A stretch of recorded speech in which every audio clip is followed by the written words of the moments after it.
Qatar Ras Laffan factory സ്ഫോടനത്തിൽ മരിച്ചവരിൽ മലയാളിയും കോഴിക്കോട് നാദാപുരം പുറമേരി സ്വദേശി കടയുള്ളത്തിൽ അർജുൻ 30 വയസ്സാണ് മരിച്ചത്. സുരേഷ് വെള്ളിമുറ്റം ചേരുന്നുണ്ട്.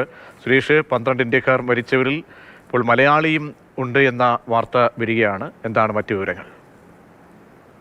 പ്രജീഷ്, 12 ഇന്ത്യക്കാരാണ് ഈ ദുരന്തത്തിൽ മരിച്ചതെന്ന് ഇന്നലെ ഖത്തർ ഊർജ്ജ മന്ത്രാലയം അറിയിച്ചിരുന്നു. ആകെ 13 പേർ മരിച്ചതിൽ 12 പേരും ഇന്ത്യക്കാരാണ്. ഇപ്പോൾ അതിലാണ് ഒരു മലയാളി ഉണ്ട് എന്നുള്ള വിവരം നമുക്ക് സ്ഥിരീകരിക്കാൻ കഴിയുന്നത്. കോഴിക്കോട് നാദാപുരം പുറമേരി സ്വദേശി കളരിയുള്ളതിൽ വീട്ടിൽ ബാബുവിന്റെ മകൻ അർജുനാണ് മരിച്ചത്. 30 വയസ്സായിരുന്നു. അർജുൻ കുറച്ച് വർഷങ്ങളായിട്ട് ഇതേ സ്ഥലത്ത് ജോലി ചെയ്യുകയായിരുന്നു.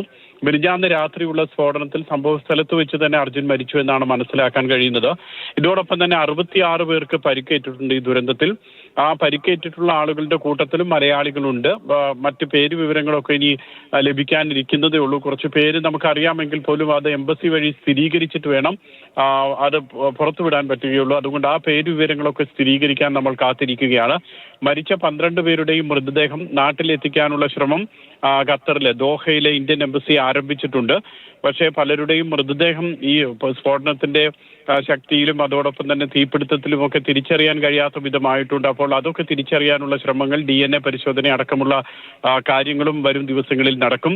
ഏതായാലും ഈ മരിച്ചവരുടെ മൃതദേഹം തിരിച്ചറിയാനും നാട്ടിലെത്തിക്കാനുമുള്ള നടപടികൾ പുരോഗമിക്കുന്നു എന്നാണ് ഇന്ത്യൻ എംബസി വ്യക്തമാക്കുന്നത്.